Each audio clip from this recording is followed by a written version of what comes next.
शादी समारोह में हर्ष फायरिंग की घटना हुई। सूचना के अनुसार दो बच्चों को गोलियां भी लगी।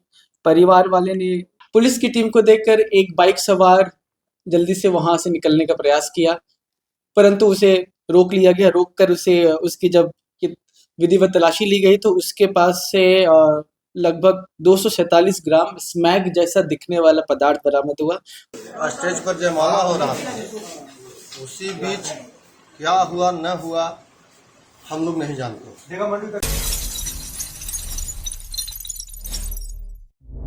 आवाज जनता की। पटना पुलिस ने 3 अलग अलग मामलों में कई अपराधियों को गिरफ्तार किया है और इसकी पुष्टि सिटी एसपी पूर्वी परिचय कुमार ने कर दिया है। क्या कुछ कह रहे हैं सिटी एसपी पूर्वी परिचय कुमार, जरा सुनिए। प्रेस कॉन्फ्रेंस के माध्यम से कुछ महत्वपूर्ण जानकारियां आप लोगों के साथ साझा करनी है। पहली जानकारी है केवड़ा थाने से, केवड़ा ओपी से। केवड़ा ओपी को एक सूचना प्राप्त हुई कि एक व्यक्ति मोटरसाइकिल पर सवार होकर कुछ अवैध मादक पदार्थ को पुनपुन बाजार से पोटही रेलवे स्टेशन की ओर ले जा रहा है। सूचना का सत्यापन करने के बाद केवड़ा थाने के द्वारा एक स्थान पे वाहन चेकिंग लगाई गई। उस टीम का नेतृत्व वहाँ के एसएचओ सुबोधी कर रहे थे। पुलिस की टीम को देखकर एक बाइक सवार जल्दी से वहां से निकलने का प्रयास किया, परंतु उसे रोक लिया गया। रोककर उसे उसकी जब विधिवत तलाशी ली गई तो उसके पास से लगभग 247 ग्राम स्मैग जैसा दिखने वाला पदार्थ बरामद हुआ। उसके अपने स्टेटमेंट में ये निकल के आया कि ये स्मैग है, जो इसे भोजपुर से लेकर आ रहा है और फुलवारी शरीफ की ओर ले जा रहा है। चूंकि यह प्रतिबंधित सामग्री है, एनडीपीएस एक्ट के अंदर प्रतिबंधित है, तथा जो भी एनडीपीएस एक्ट के प्रावधान है उसके अंतर्गत ये सारा प्रोसीजर करते हुए उक्त व्यक्ति को गिरफ्तार किया गया है और जो स्मैग जैसा पदार्थ बरामद हुआ है उसका सीजर भी बनाया गया है। इस संबंध में पुनपुन ये थाना केवड़ा ओपी कांड संख्या 7626 भी दर्ज किया गया है। जो गिरफ्तार व्यक्ति है उनका नाम है धर्मेंद्र नोनिया, उम्र करीब 38 वर्ष, और ये फुलवारी शरीफ के रहने वाले हैं। और ये पूर्व में भी कई बार ये जेल जा चुके हैं। कुछ कांड मेरे सामने है। फुलवारी शरीफ थाना कांड संख्या 3119, फुलवारी शरीफ का 794-21। और इसकी कीमत के बारे में बताया कि करीब 20 से 25 लाख के आसपास का इसकी मार्केट वैल्यू है, जो सीज किया गया है।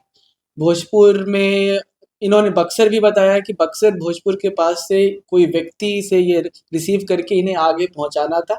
आगे के लिंक के भी 2 व्यक्तियों के नाम इन्होंने बताए हैं। इसके बाद इसका डिस्ट्रीब्यूशन होता तो अन्य जो भी इन्वॉल्व है इस सिंडिकेट में उसकी गिरफ्तारी के लिए भी हम छापेमारी कर रहे हैं और स्रोत पे भी हम भोजपुर और बक्सर पुलिस के साथ भी कोऑर्डिनेट कर रहे हैं। कितने समय से कर अजय, इनका आपराधिक इतिहास ही 2019 से है, तो काफ़ी समय से कर रहे हैं। पहले भी इनके ऊपर शराब और एनडीपीएस के एक्ट में ही केसेस हुए हैं, तो ये कई साल से कर रहे हैं। हाँ, लगातार कर रहे हैं या रुक-रुक के कर रहे हैं, ये इन्वेस्टिगेशन का सब्जेक्ट है। आगे इन्वेस्टिगेट करने पे इस पर किया। जी हाँ, बिल्कुल।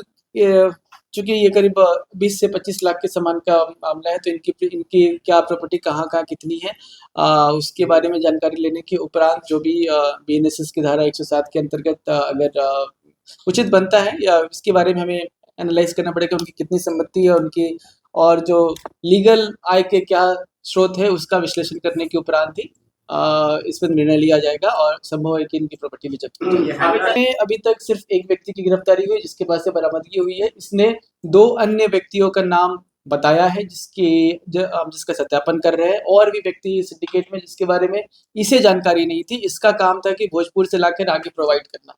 तो जो और हमारे इन्वेस्टिगेशन में जो लिंक निकल के आया है उसकी जांच पड़ताल करने के बाद और मामला क्लियर होगा। इसके बारे में इसने कुछ क्लियर नहीं बताया, तो जैसा कि आप देख रहे हैं कि 20 से 25 लाख के आसपास की का मार्केट वैल्यू का सामान है, तो अच्छा खासा अमाउंट इसमें इसका भी बनता होगा। मैं आपको बताना चाहूँगा कि लहसुना थाना अंतर्गत 9 मार्च को एक शादी समारोह में हर्ष फायरिंग की घटना हुई। सूचना के अनुसार 2 बच्चों को गोलियां भी लगी। परिवार वाले ने घटना को छुपाना चाहा, परंतु ये पुलिस के द्वारा इसका संज्ञान लिया गया और पूरे मामले की अच्छे से जांच पड़ताल की गई। जो भी वहाँ पे वीडियोग्राफी हो रही थी, उसका भी विश्लेषण किया गया। तो 2 व्यक्तियों के पास फोटो वीडियो में हथियार पाया गया। उसमें जो दो व्यक्ति हैं, उनका नाम इस प्रकार है। एक है विकास कुमार, उम्र 40 वर्ष, पिता का नाम स्वर्गीय पारसनाथ सिंह, और दूसरे व्यक्ति का नाम है बुलबुल कुमार।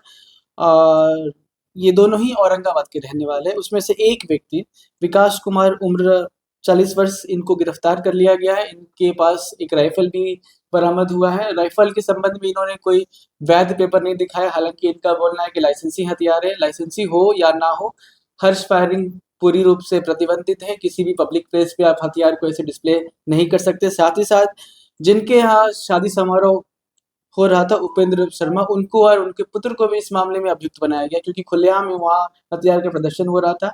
और हम ये मानेंगे कि इसमें उनकी सहमति थी, और उन्होंने पुलिस को इन्फॉर्म भी नहीं किया, पुलिस से कोऑपरेट भी नहीं किया, साक्ष्य को भी छुपाया। तो उन्हें, उनकी गिरफ्तारी के लिए भी हम प्रयासरत हैं, उन्हें भी गिरफ्तार किया जाएगा। मैं फिर से बोलना चाहूँगा कि हर्ष फायरिंग पूरी तरीके से प्रतिबंधित है। आपका हथियार वैध हो या अवैध हो, पब्लिक प्लेस पे आप डिस्प्ले नहीं कर सकते, हर्ष फायरिंग नहीं कर सकते। अगर किसी के शादी समारोह में हर्ष फायरिंग होती है तो जो उसके होस्ट है, साथ ही साथ अगर कोई विवाह भवन वगैरह में होता है तो विवाह भवन के जो मैनेजर्स है, मालिक है, उनको भी हम अभियुक्त मानते हुए आगे की कार्रवाई करेंगे, ये बिल्कुल क्लियर है। हमारे पास वीडियो है जिसमें वो भरी सभा में वो हथियार लिए हुए पाए गए हैं। गोली उनके द्वारा इस हथियार से चली है ना चली है, इसके बारे में आगे इन्वेस्टिगेशन किया जा रहा है, परंतु यह स्पष्ट है कि शादी समारोह में वो हथियार लेके बैठे हैं, खुलेआम हथियार का प्रदर्शन कर रहे हैं। उसके बाद वहाँ गोली चली है और दो व्यक्तियों को गोली लगी है। तो अभी तक प्राइमा फेसी जो भी निकल कर आया है, उससे हम यही मान के चलेंगे कि उनके द्वारा हर्ष फायरिंग की गई है, और एविडेंस भी यही इंडिकेट करता है। कितने लोगों अभी तक जो निकल के आया है कि दो बच्चों को हाथ में गोली लगी है, दोनों के दोनों खतरे के बाहर है जी। कितने राउंड अभी इस बारे में इन्वेस्टिगेशन चल रहा है, क्योंकि फैमिलीज कोऑपरेट नहीं कर रही, इसकी ओर से लगातार इस मामले में जांच की जा रही है।